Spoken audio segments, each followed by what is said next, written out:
Merci beaucoup. Bonjour à tous sur RTI 1. Quelqu'un a dit, les gens malheureux ignorent trop souvent leur bonheur. Alors ouvrons grand les yeux pour découvrir toutes les opportunités que nous avons autour de nous et surtout la chance extraordinaire de vie que nous avons pour nous réjouir chaque jour comme ça se passe ici sur le plateau de C'est Midi, bien sûr.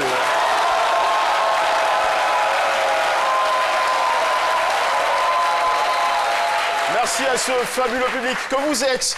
Ils ont la tête, ils ont la pêche et ils ont taillé leur rubrique justement pour vous faire attaquer cette semaine comme jamais. Aidez-moi à saluer la pétillante Jessica Bamba. L'étonnant Alexandre Branger. Le très sachant, le doyen Cassie. Et le geek, le digital, Paulus Agathon dans le Paulus Drum.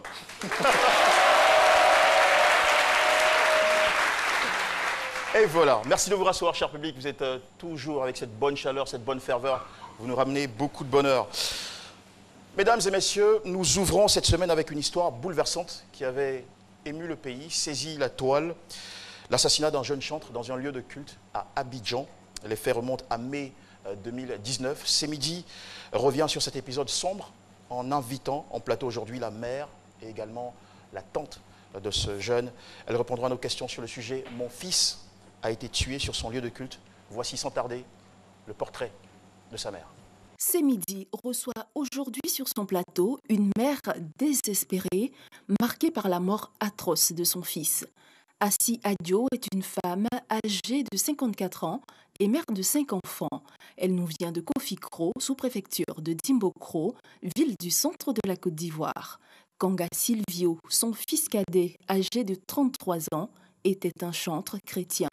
Il trouve la mort de façon horrible dans une église le 23 mai dernier. Assi Adio, sa mère, est à la recherche de réponses face à ce drame. Avec Jean-Michel Aunin, recevons-la sur le plateau de C'est Midi. Recevons à présent avec une effervescence d'applaudissements Madame Assi Adio et Madame Afi Pauline. Madame Assi Adio, la mère, et Madame Afi Pauline, la tante. Et les palpateurs, ils sont en train de s'asseoir.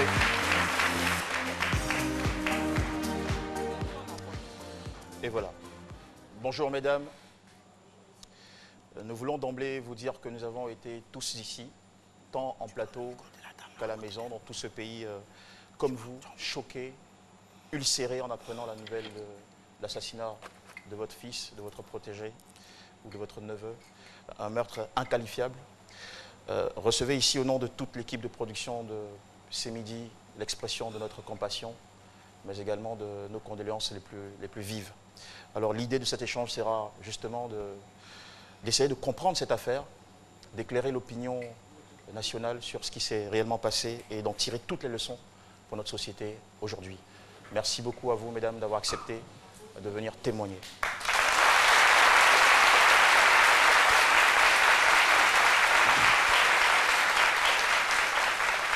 Mesdames et messieurs, vous le savez, le mérite d'un artiste dans des situations pareilles est de pouvoir surtout relativiser, s'en servir, que le sujet soit lourd, écœurant ou pire, et toujours avec un peu de bonne humeur et surtout beaucoup de morale en filigrane pour nous instruire.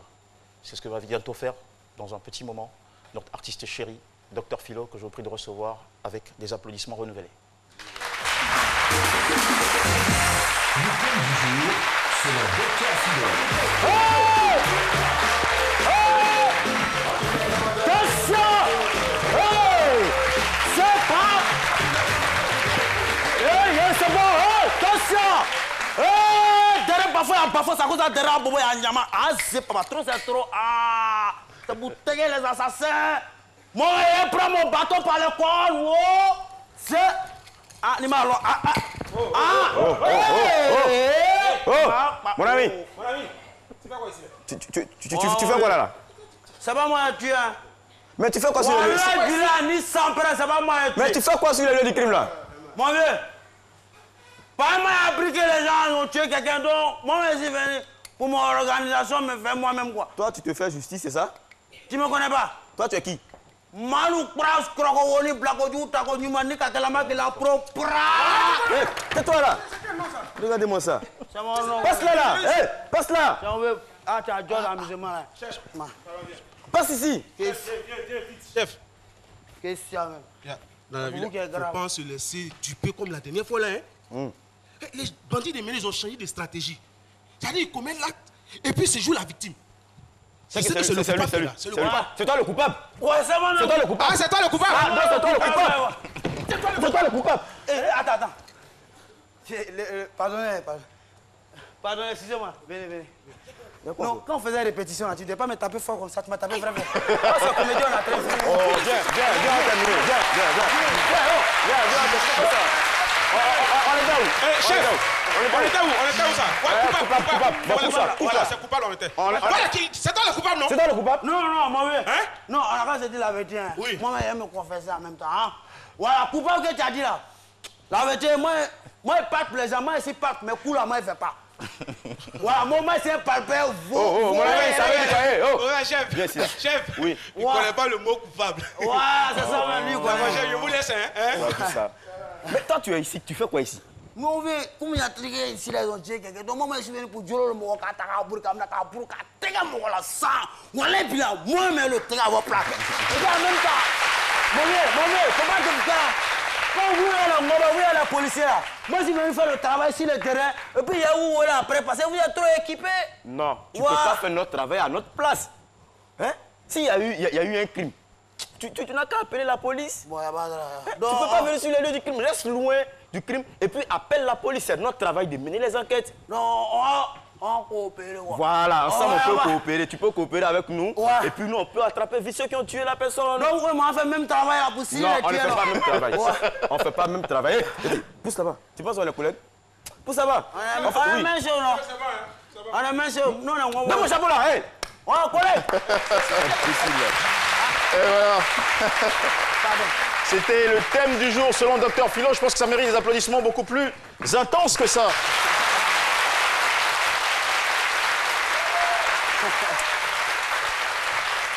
Alors, place maintenant la chronique de Paterne Assemian, Chris Paterne Assemian. C'est votre opinion avec aujourd'hui comme question adressée à vous dans la rue d'Abidjan. Admettez-vous qu'on puisse commettre un crime sur un lieu de culte? Voici vos réponses. Chris Paterne Assemian, c'est votre opinion. Jean-Michel, nous sommes au deux plateaux, principalement au quartier Bleu Marine, un lieu où beaucoup de fidèles se retrouvent les dimanches à l'occasion du culte. Mais détrompez-vous, nous ne sommes pas là pour un culte. Admettez-vous que l'on puisse commettre un crime si un lieu de culte, votre opinion nous intéresse. Ce lieu de culte, je pense que ce serait même de ne pas considérer même l'être transcendant qui est Dieu. Tu pourras le faire ailleurs. Mais si le lieu du culte, moi je trouve pas ça une chose même qu'on peut décréter quoi. C'est l'immoralité qu'en fait. C'est manquement de rester même avec Dieu même, le Tout-Puissant même. C'est pas normal. Le crime même est interdit. C'est interdit chez Dieu. Ceux qui font ça, ils savent pourquoi ils le font, mais c'est quelque chose qui est interdit par Dieu même d'abord. Donc tout ce qui est interdit par Dieu, il n'y a pas de... Il n'y a rien à développer encore. Généralement, sur un lieu de culte, ce qui peut emmener quelqu'un à tuer son frère ou bien sa soeur, c'est la jalousie. Ce n'est pas l'argent forcément qui fait le bonheur ou ce n'est pas en tuant des personnes ou bien en jalousant son frère. La vraie réussite, d'abord, elle vient de Dieu. La vraie paix, elle vient de Dieu. La vraie richesse, elle vient de Dieu. C'est très, très, très abominable de commettre un crime sur un lieu de culte parce que le lieu de culte, c'est Dieu qui a ouvert cette porte-là pour que ces hommes de Dieu là, prient pour nous. Donc, en allant là-bas, c'est à la recherche de la paix et la recherche de l'existence de l'humain même. Pourquoi tuer quelqu'un sur un lieu de culte, dans une église, dans une mosquée? C'est pas normal. Quelqu'un qui a la foi ne doit pas faire des trucs comme ça. En fait, ça fait mal au cœur d'entendre que sur un lieu de culte où on adore celui qu'on appelle la divinité, que quelqu'un vienne commettre ce genre de crime, vraiment, c'est impensable et puis ça fait mal au cœur. Toute chose, il faut reconnaître d'abord que Dieu, il est suprême. Il est suprême. On ne peut accepter qu'il y ait des crimes dans des lieux de culte. Aujourd'hui, la religion même est ancrée dans un monde de sacrifice. Et c'est vraiment déplorable. Sinon, nous ne pouvons accepter qu'un lieu de culte ou un lieu où on vient pour adorer Dieu soit un lieu de sacrifice. C'est inacceptable. Et quelle que soit votre croyance, il faudra avoir la crainte de Dieu. Le débat est loin d'être terminé. À vous le studio, Jean-Michel. Merci à vous, Chris Paterna-Sémion. Interdit, inacceptable, injustifiable, abominable, irrespectueux. Ce sont vos termes pour qualifier ce fait perpétré dans un lieu de culte ici à Abidjan. Je vous rappelle que les faits remontent au jeudi 23 mai 2019 et vous avez raison. Merci beaucoup pour votre contribution, mesdames et messieurs. Nous reconstituons donc les faits. Jeudi 23 mai, j'insiste, 2019, 4 h du matin, Kanga Silvio Emmanuel, cuisinier de profession et chantre, séjournant dans son église à Marcory sans fil pour observer une période de jeûne de 3 jours, est assassiné sur les lieux, complètement décapité. Sa tête sera retrouvée dans un autre lieu de culte à Koumassi, plus tard, à 16 h. Comment la famille a-t-elle vécu tout ce drame? Nous recevons aujourd'hui pour en parler sa mère, Madame Assi Adjo, avec à ses côtés sa tante, avec qui il avait vécu pendant 2 ans avant d'aller s'installer pas loin dans le quartier à son propre compte, qui est Madame Afi Pauline. Merci à vous encore une fois d'être là. Nous allons commencer à vous adresser la première question, Madame Afi Pauline, tante de ce jeune disparu, parce que vous le connaissez très bien, il n'était pas loin, il venait vous saluer quasiment tous les jours. Racontez-nous ce qui s'est passé ce jour noir-là. C'était le jeudi 23 mai. Moi, je ne savais même pas, il n'était même pas au courant de quelque chose. On s'est vu à la veille et on s'est séparés. Jusqu'à ce qu'à 9 h, je m'apprêtais à sortir. Je sors de la maison, je vois ma fille qui pleurait, qui disait pourquoi on était ensemble à l'école. Il y a quoi? Elle ne m'expliquait pas, elle pleurait.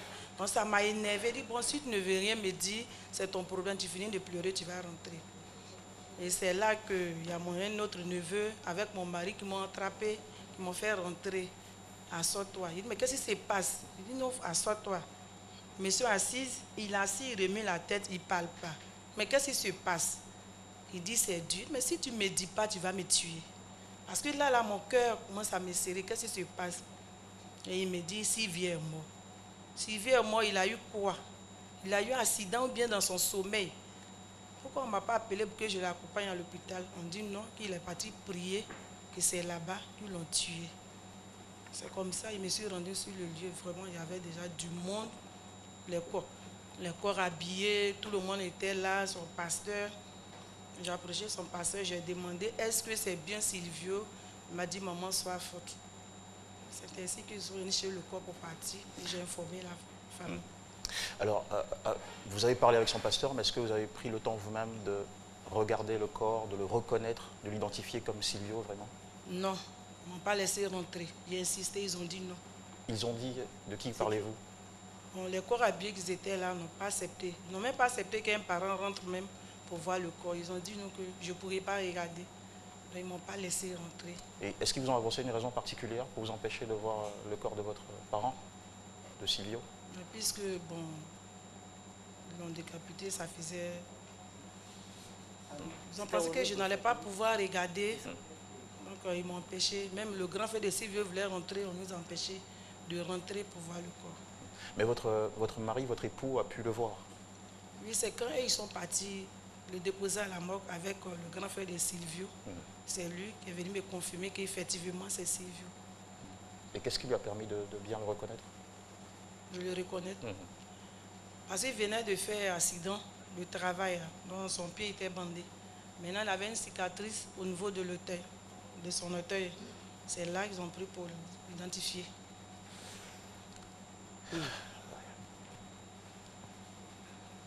Bien, nous allons, avec le cœur serré, continuer cette émission.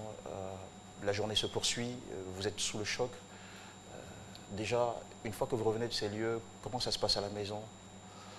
Quelle atmosphère prévaut? Comment vous réagissez dans la famille? J'ai toujours mal, puisque moi, bon, je suis dans le quartier, non loin où il a été assassiné. À chaque fois que je passe là, en tout cas, j'ai mal. J'ai mal à chaque fois. Chaque mardi, je passe là.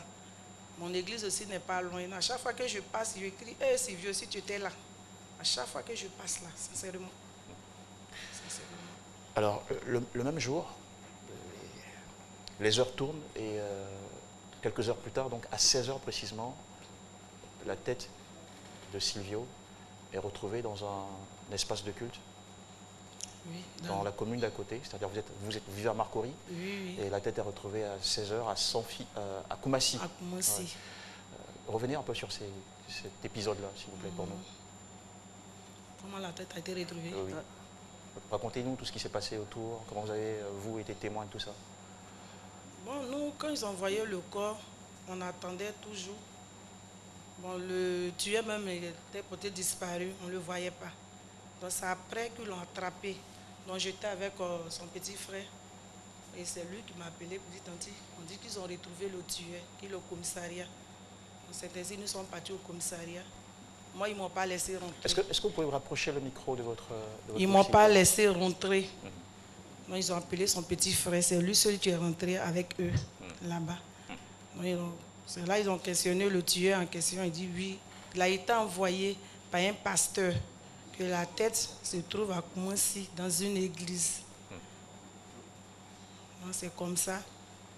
Ils sont allés chercher la tête pour aller déposer à la morgue. Et le petit frère a reconnu effectivement le visage de Silvio. Oui, oui. Ils ont appelé, ils sont partis regarder. On n'a pas pu. C'était insoutenable, visiblement. On a une maman qui est très affectée et qui n'arrive plus à retenir ses larmes. Encore une fois, Yako à vous. On va essayer tant bien que mal d'arracher quelques mots à ma maman, la mère de Silvio. Je rappelle que ce jeune homme avait 31 ans, c'est bien ça? 33 ans. 33 ans, merci pour la précision. Et qu'il est aussi père d'un enfant qui a aujourd'hui 10 ans. Oui, oui. Ce qui aggrave encore plus la peine qu'on ressent en ce moment. Alors maman, Yako, je sais que c'est pas facile de prendre la parole en de telles circonstances et surtout de revenir sur une histoire aussi douloureuse. Mais nous faisons confiance. Vous étiez au village, votre village c'est... Est-ce que vous pouvez porter... Ngouénou, voilà, c'est à 30 km d'Ambokro, c'est ça? Ok. Alors maman, vous étiez au village, comment la nouvelle vous est parvenue? Bon, moi j'étais au champ. À ma grande surprise, il y a des jeunes, voilà. Ils sont partis. Merci maman. Ils m'ont dit, parce que moi-même mon papa est mort. Maintenant celui qui nous suivait actuellement là, ils ont dit le nom qu'on dit de venir te prendre. Je dis, mais il y a quelque chose. Il y avait mon oncle aussi. Mon oncle aussi qui était gravement malade. Moi, je pensais que c'est mon oncle qui est mort. Vous attendiez à tout sauf... Voilà. Je n'ai même pas pensé à... En tout cas, mes enfants qui sont à Abidjan même. Parce que vraiment, ils sont dans... Depuis ils sont là, ils sont toujours à l'église. Donc vraiment, moi, j'ai espoir. Bon, on est arrivé au village. Bon, ils étaient sous moto. Donc on a dépassé la cour de mon papa là. On devrait aller, mon oncle à lui là-haut. Mais allons, on dit non. Allons ici d'abord. Mais qu'est-ce qui se passe? En même temps, moi, mon grand frère, et puis celui qui me suit directement, il pleurait. Il dit, mais qu'est-ce qui se passe? Il ne disait rien. Dans la même semaine-là, j'ai appelé celle-là. Elle a dit qu'elle ne se porte pas bien. On avait perdu notre tante. Donc elle a quitté au village, elle ne se porte pas bien. Je dis, bien ça, ma petite sœur qui est morte. C'était une semaine très difficile pour vous. Hein. Oui, oui. Et finalement, comment... Il ne disait rien. Il dit, moi, en même temps, moi aussi, j'ai commencé à pleurer. Il dit, mais si vous ne me parlez pas, en tout cas, vraiment, ce que vous cherchez, vous allez avoir. On dit, attends. Il y avait ma tante aussi, la petite soeur de ma maman. Elle aussi, elle est au village. Ils sont partis l'appeler. Elle m'a vu, elle aussi, elle a commencé à pleurer. Et finalement, qui vous a annoncé la nouvelle? C'est le notable du village. Quand c'est comme ça, c'est le notable qui vous donne la nouvelle. Et quand ils vous ont annoncé... En même temps, ils m'ont attrapé. Ils dit, voilà ton fils, Silvio. Et il allait prier pour les gens. On l'a tué. Vraiment. Moi-même, j'étais folle. Parce que, il ne sait pas. En même temps, j'ai appelé ma petite soeur. Elle aussi, elle pleurait, elle ne pouvait pas me dire. Elle dit, il faut te taire. Moi, ma seule question, j'ai dit, non, quand trouver tête de mon fils, parce que je l'ai mis au monde avec tête. Il faut que s'il part avec tête. Maintenant, ma petite soeur m'a dit, grande soeur, il faut prier Dieu. Celle qui suit celle-là, elle aussi, elle est bien. Il faut prier Dieu. On a retrouvé la tête de Sylvio. Il a fait comment? Je suis assis, c'était un jeudi. À 11h, ils ont annoncé la mort de mon fils. Je suis assis jusqu'à matin. On a pris voiture, on est venu. Je suis venu, en tout cas, je les ai trouvés. C'était vrai. Bon, on a fait comment? Ils ont tourné jusqu'à... Bon, on ne va pas rester comme ça. Ils ont pris son grand frère. Les gens du village, ils ont pris pour aller l'enterrer. Et vous avez une relation très profonde avec votre fils. Il vous avait fait des promesses. En tout cas, on a fait promesse. Parce que c'est mes enfants, en tout cas, j'ai souffert avec eux. C'est une femme vraiment, je suis courageuse. Si mes enfants n'avaient pas fait mon CPR. Je dis, j'ai fait pour qu'un jour, ils vont m'enlever dans la souffrance. Yako. Ils vont m'enlever dans la souffrance. Yako, toi, mon enfant n'est pas malade. Soit moi, mon enfant était malade, m'a appelé. Mon enfant était tout au pied. Quand il meurt, tout le monde va mourir. Et du coup, comme ça, c'est moi-même. Je suis fatigué de travailler au champ. Mon fils m'a dit qu'il fallait aller il faut chercher mes sons. J'ai fait tout pour toi. Et aujourd'hui, voilà, moi, je suis assis. Je suis resté dans la main de le plus grand, du seul. Vraiment. Oui, je suis là, je ne me retrouve pas. Ce n'est pas à cause de Dieu même, là, peut-être. Oh. Il a laissé un enfant de 10 ans. Il a fait comment? La manière que j'ai fait pour les occuper, là, il ne peut plus. Mais maman, vous-même, vous avez tout dit. C'est Dieu, il faut avoir la foi, c'est des choses qui peuvent arriver. Mais sinon, c'est inhumain, Jean-Michel. C'est pas égorger quelqu'un dans un lieu de culte. C'est inhumain. Maman, vous mettez tout entre les mains de Dieu. Dieu seul sait pourquoi il a fait ça. Et je voudrais m'adresser à votre soeur. Maman, parce que nous tous, on a suivi ce drame-là sur les réseaux sociaux de loin. Vous avez sur Facebook, là, les gens disent tout haut. Maintenant que vous êtes là, l'eau qui sort du caïman, là, c'est ça là qui est bien glacé. Voilà.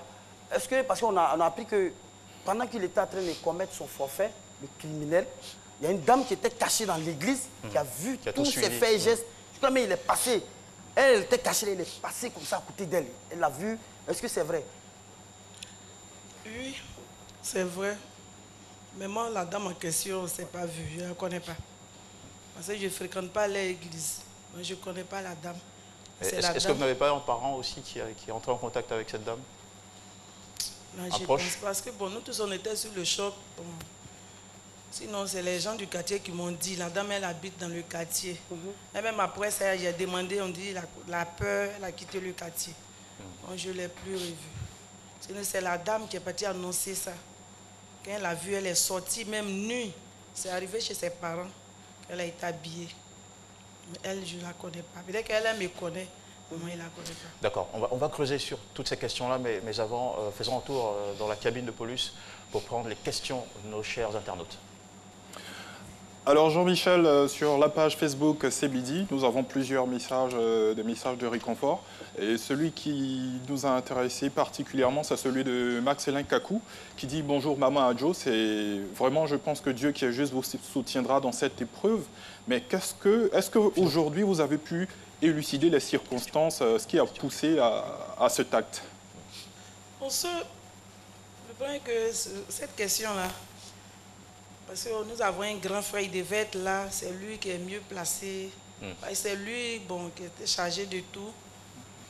Bon, quand on l'a demandé, il dit qu'il a été envoyé par un pasteur qui voulait une tête.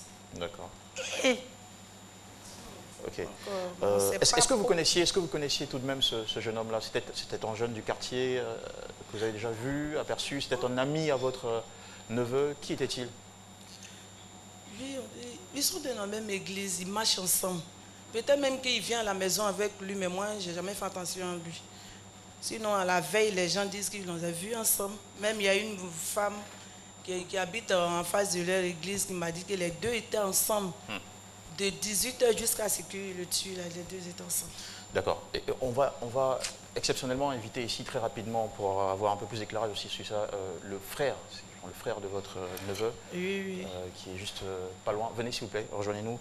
Le temps que je retrouve votre fiche de présentation, c'est le frère de Silvio, il s'appelle Kanga Henri Joël Nguessan, le petit frère de Silvio. Récupérez le micro. Bonjour. Oui, bonjour. Encore une fois, Yako à vous. Merci. Et dites-nous, venez par ici, on aura une meilleure... Voilà, venez juste à côté de moi. Voilà, dites-nous ce que vous saviez sur ce jeune... enfin, on va dire, l'assassin de votre frère. Est-ce que vous avez été au commissariat, porté plainte? Qu'est-ce qui s'est passé ce jour-là? Ok, merci beaucoup. Voilà, je suis le prophète Henri Joël, le petit frère de Silvio. Il faut dire que moi, je suis à Divo, c'est là-bas que j'exerce. Et on m'a appelé le matin très tôt, autour de 4 h du matin, pour m'expliquer ce qui s'était passé. Bon, je n'en revenais pas. Bon, on va éviter... Oui, je vais sauter. Voilà. Et donc, ce jeune frère dont il est question, c'était un jeune qui avait été hébergé par l'église pendant plus d'1 an. Voilà. Et donc,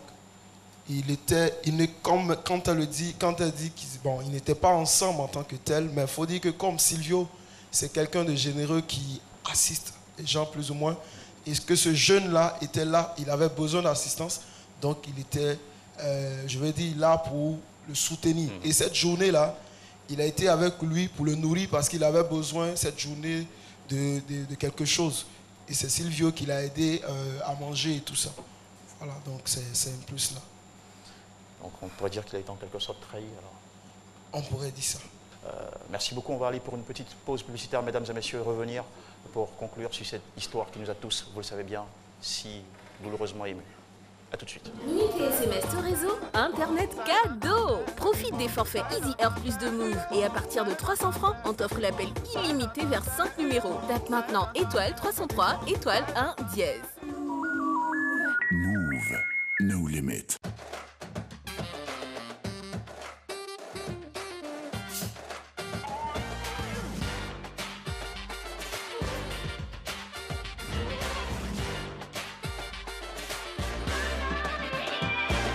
Assini, boisson gazeuse à base d'eau minérale. Assini, un goût frais et unique. Assini existe en cola, tonique, orange et cocktail.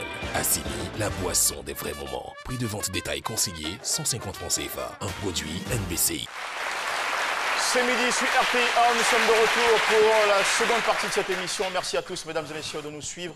En notre compagnie, la famille de Silvio Kanga, le jeune chanteur qui a été, je vous le rappelle, assassiné le jeudi 23 mai 2019 dans un lieu de culte ici à Abidjan, à Marcory, sans fil. Avec nous, son frère, son petit frère, Kanga Henri Joël. Joël Nguessan, d'accord. Alors, la question pour enchaîner tout de suite, c'est où en est l'affaire aujourd'hui? Vous avez porté plainte? Est-ce que l'assassin, le commanditaire, tel que notifié par la tante de votre frère, a été retrouvé? Dites-nous ce qui se passe. Oui, il faut dire que la même journée du jeudi, voilà, l'assassin a été appréhendé par les frères et qui l'ont récupéré et l'ont envoyé au commissariat. Et lui, donc, les a conduits dans le lieu où il avait mis les restes et il a cité le commanditaire. Et donc, la police l'a aussi saisi. Et les deux ont été envoyés au commissariat, après à la PJ. Et par la suite, ils ont été transférés à la MACA. Voilà, donc, aux dernières nouvelles, ils sont à la MACA. Alors, oui. Le pasteur en question, il a reconnu les faits, il a reconnu que c'est lui qui a envoyé le jeune homme commettre ce crime. Il faut dire que jusque-là, pour ce qu'on sait, le pasteur n'a pas encore parlé. Aïe! Mais si on le gorge, peut-être qu'il va parler. Moi, je ne sais pas. C'est vrai que. Excusez-moi, le doyen. Plus sérieusement. Non, moi, je dis la peine de mort, mais ça n'existe pas. Mais vraiment, souvent, il y a des trucs même. Nous sommes des êtres humains. C'est vrai qu'on fait comédie, on fait chronique, mais aussi on a un cœur. Moi, je dis peine de mort, souvent même là, ça a raison d'être. Il est égorgé, on le prend, on le gauche, et puis c'est fini. Moi, non, ça fait mal, en fait. C'est même pas la question. Ça fait mal. Non, je comprends la douleur, du docteur. Votre émotion, ouais, mais la et peine votre de rage. mort n'existe pas chez Mais nous. on a un processus en Côte d'Ivoire, il faut y écouter, il faut un procès, voilà, il faut jusqu'à parvenir maintenant à la sentence. Donc, de toute façon, laissons la justice faire son travail. Nous, on partage la douleur de la famille. Alors aujourd'hui, chère tante du défunt et aussi maman, on va prendre les derniers mots avec vous. Comment vous menez le deuil en ce moment et qu'est-ce que vous voulez partager avec le public ivoirien comme leçon ou enseignement?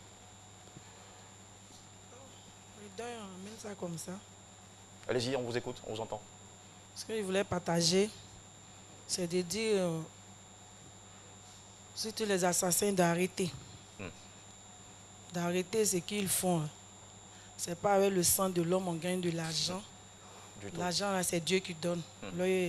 L'argent appartient à Dieu. Donc arrêtez de sacrifier les gens. Parce que la tête, là, c'était pour aller faire les routières pour avoir l'argent.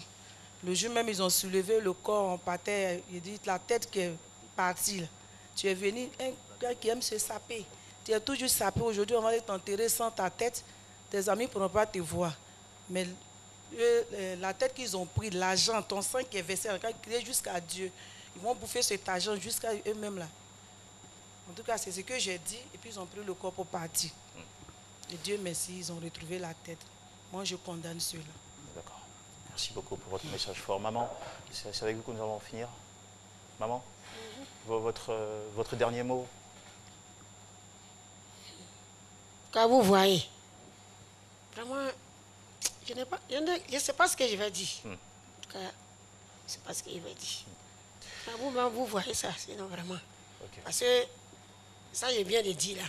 Je suis une femme courageuse, c'est ça, j'ai 4 enfants, je les ai mis à l'école.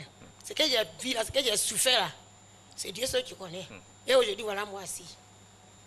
Donc vraiment, je ne peux pas dire à quelqu'un, donne l'argent, ou bien ils ont tué mon enfant, donnez-moi tant. En tout cas, ça là, tout la Côte d'Ivoire, ce que je dis, ils sont en train de dire, ils voient ça. C'est pas moi, je vais demander quelque chose à quelqu'un. Voilà. C'est bien compris. Encore une fois, Yako, chère maman, Yako à la tante, Yako à toute la famille de Silvio Kanga.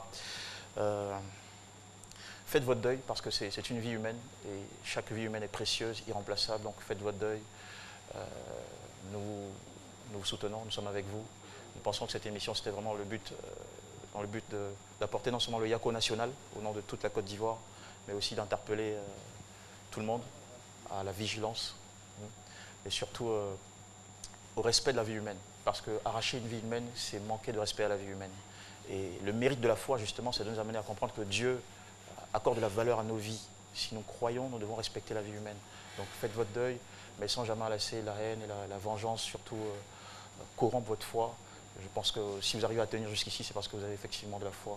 Donc gardez cette foi, ce respect de la vie humaine aussi. Et puis nous espérons, nous comptons sur la justice ivoirienne pour donner des suites de cette affaire-là. Merci encore une fois d'avoir participé à cette émission, d'avoir répondu à notre invitation. Et encore, Yako à toute la famille. Et que le Seigneur vous soutienne et vous aide à un avenir meilleur malgré tout. Merci beaucoup. Mesdames et messieurs, nous allons maintenant finir sur la minute du doyen. Kassi Kouadio, c'est la minute du doyen. Je voudrais présenter mes condoléances les plus attristées à nos invités et aussi à leur famille. Je me demande pourquoi. Pourquoi à 33 ans? Pourquoi à 3 heures? Pourquoi après 3 jours de jeûne? Il y a lieu de se demander. Je voudrais m'adresser à nos téléspectateurs. En ce qui concerne la divinité et nos religions, évitons de faire des déductions et des jugements trop rapides. Le mystère de Dieu n'est pas à notre portée. Il est préférable de méditer humblement pour espérer obtenir des révélations. Que Dieu nous aide. Mesdames, nos invités, encore nos condoléances les plus attristées et que Dieu vous soutienne. Et nous disons Amen avec des applaudissements. C'est fou ce qu'en ce moment, je pense à un passage de la Sainte Écriture qui dit « Je vous envoie comme des agneaux au milieu des loups, soyez prudents comme des serpents et doux comme des colombes ».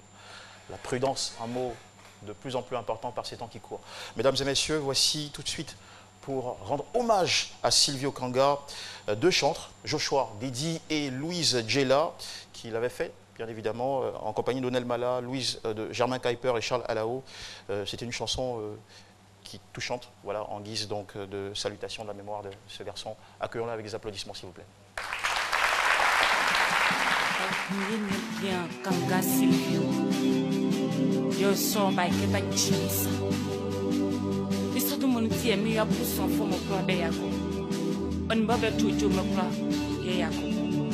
Le loup est entré dans la bergerie. Certains se servent de Dieu au lieu de servir Dieu. L'idolâtrie est entrée dans l'église.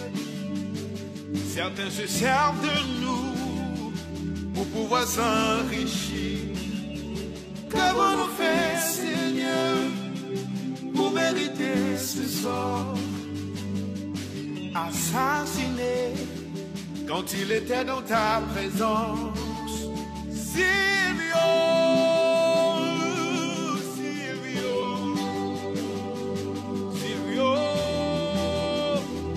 qu'il repose en paix. Silvio,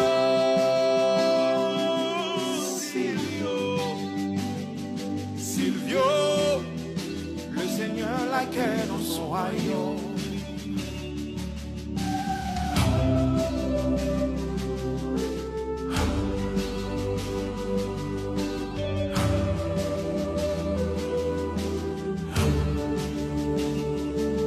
Si la maison des dieux n'est plus un lieu de refuge, à quoi sert-elle?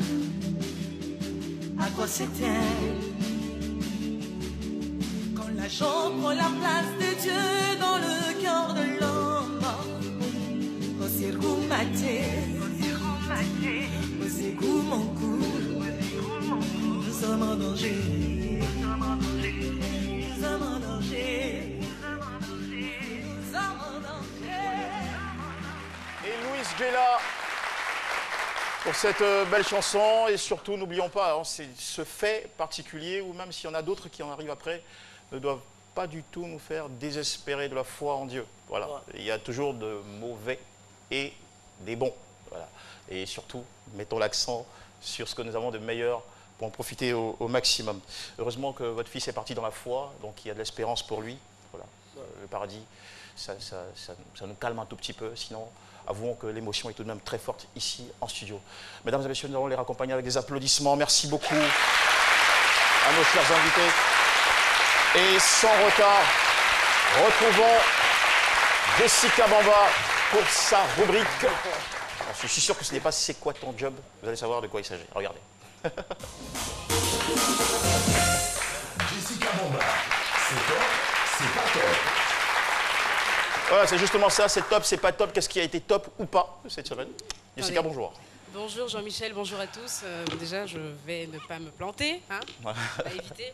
Alors cette semaine, ce qui a été top, en fait, c'est que depuis que Jean-Michel a ouvert les vannes, il y a comme une bénédiction, une onction de mariage dans la famille C'est Midi. Il faut savoir que dans cette émission, il y a ceux qui passent à la télévision, puis il y a ceux qui sont derrière. Et on va regarder ces deux images. On a Ibrahim Fofana qui travaille voilà, dans le noir, là-bas, derrière les caméras, qui a trouvé sa déjà cote. des applaudissements Il a pour dit le simple fait de prendre la décision. il s'est marié ce week-end. On était là-bas, c'était bien. Et on s'est dit, bah, bon, IB, c'est bon, non? Et non, Marie-Angèle Mienne également a trouvé sa cote et elle s'est mariée ce week-end. On les applaudit bien fort. Donc ça, c'est top de chez top sur top. Jean-Michel, n'avez pas quelque chose à moi là-bas, franchement? Oui, je pense que je dois garder un truc pour toi. Alors, ce qui n'est pas top cette semaine, c'est le cancer du sein. On en parle depuis très longtemps. Chaque année, le mois d'octobre a été décrété comme mois de sensibilisation pour le cancer du sein. On a l'impression que l'info ne passe pas encore parce que, tenez-vous bien, en Côte d'Ivoire, chaque année, on a un peu plus de 2000 cas qui sont diagnostiqués. Et sur ces 2000 cas, on a 1000 femmes, sinon un peu plus de 1000 femmes qui meurent chaque année du cancer du sein. C'est déjà beaucoup. Énorme. Et on s'est dit, mais est-ce que les femmes sont réellement informées? Donc j'ai réalisé un petit micro-trottoir. On regarde et on revient juste après. Je n'en sais pas grand-chose dessus. les garçons aussi donnent ça. Afin d'appuyer, puis ça peut te donner aussi. Soutien you-you, c'est ça. C'est ça qui donne cancer. On dit qu'il y a des boules dans les soutiens. On dit qu'il y a des boules dans les soutiens qui donnent le cancer du sein. On m'a dit aussi que souvent quand tu es là, il faut masser le sein pour éviter le cancer. Le cancer du sein. Bon, je ne sais pas trop grand-chose. Donc, on a notre réponse. Malheureusement, les femmes, parce qu'il faut savoir que toutes les femmes sont des victimes potentielles du cancer du sein. Ce n'est pas une question de nationalité, ce n'est pas une question de classe sociale. Toutes les femmes sont des victimes potentielles du cancer du sein. Si je pose la question ici, je sais qu'on ne va pas s'en sortir. Ce qui n'est surtout pas top, c'est qu'on a seulement 11 cancérologues en Côte d'Ivoire pour 22 millions d'habitants. C'est pas la cible. On a seulement 2 plateaux techniques, donc un au CHU de Treichville et puis celui qui a été inauguré il n'y a pas longtemps, le centre de radiothérapie Alassane Ouattara. Donc pour 2000 cas chaque année, ce n'est pas du tout suffisant. Mais le pire, c'est le coût du traitement. La chimiothérapie est entre 250 000 et 400 000 francs CFA à raison de 6 cures, à raison d'une cure chaque 21 jours. Calcul fait, c'est énorme. En revanche, la mammographie coûte entre 5 000 au public, 40 000 ou 50 000 francs dans les hôpitaux privés. Ce qui veut dire que le dépistage, mammographie, tout ce qui est examen à faire, c'est super important. Et très rapidement, Jean-Michel Honin, vraiment avec ta permission. Tout le monde dit, qu'est-ce qu'il faut faire ? Ce qu'il faut faire, c'est la palpation. C'est-à-dire que quand vous êtes chez vous, essayez de toucher pour savoir si vous avez des boules. Et tout le monde me demande comment est-ce qu'on fait la palpation. Du coup, j'ai fait venir une sage-femme. Venez rapidement, madame. On va vous montrer toutes les jeunes filles. Sachez que vraiment toutes les femmes sont des victimes potentielles. À partir de 40 ans, on vous demande de faire ce qu'on appelle la mammographie. Mais avant ça, on va vous demander de faire l'autopalpation. En même temps, ça va être encore plus concret. C'est le plus grand plaisir, n'est-ce pas? Ça, c'est caoutchouc. C'est vrai, là, on voit, puis c'est réel.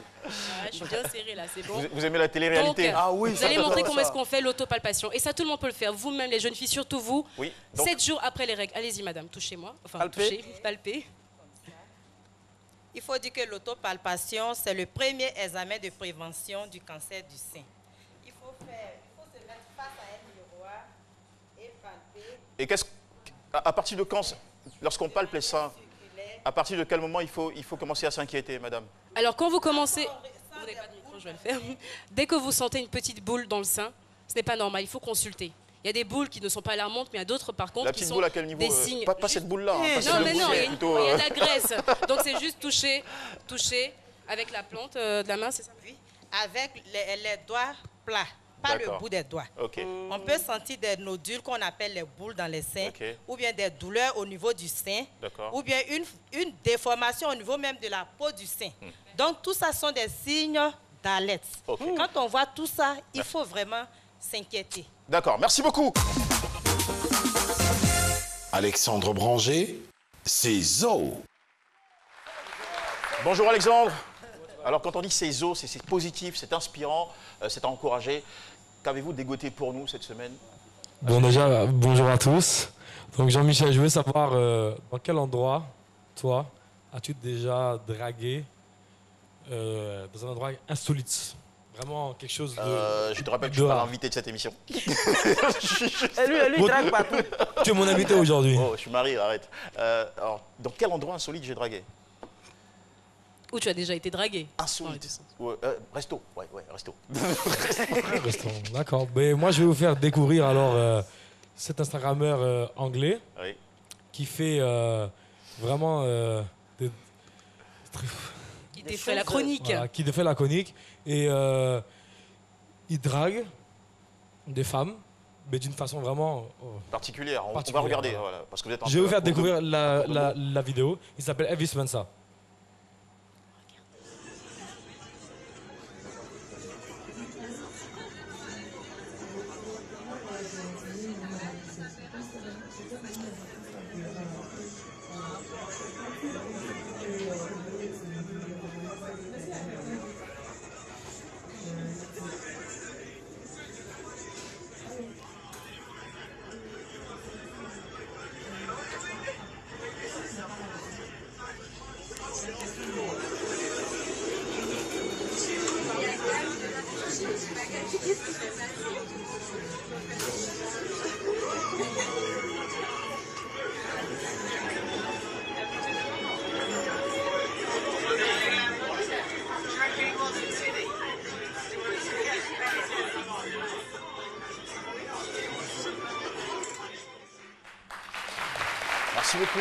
Donc voilà, il ne connaît pas les femmes et il sort vraiment le grand jeu pour les séduire. Et il le fait dans plusieurs endroits, voilà, dans le métro. Dans le métro à Londres. Oui. Et je trouve vraiment que c'est impressionnant parce que bon, pour une femme, c'est pas facile déjà, qui ne connaît pas l'inconnu, le mec il vient et il lui sert voilà, un grand plateau, champagne.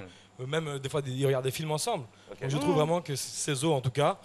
Et les femmes jouent le jeu. Donc vous nous encouragez à faire ça? Voilà, bon, je peux encourager les gens à faire ça parce que je me demande vraiment. En attendant l'arrivée du métro d'Abidjan.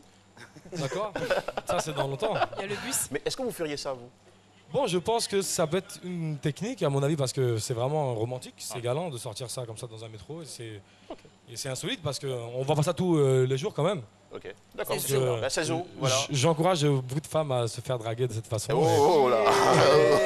Et aussi, je pense, bientôt, je vais essayer de découvrir avec Elvis, si je peux rentrer en contact avec lui, si vraiment il utilise cette technique pour draguer. En vrai ou juste pour se faire des vues sur les réseaux sociaux? Voilà. Des likes. Ok. J'aimerais bien savoir ça en tout cas. Merci beaucoup Alexandre. En attendant votre retour, merci d'applaudir mesdames et messieurs notre invité surprise qui nous rejoint à l'instant. C'est Madame Diallo Zenab.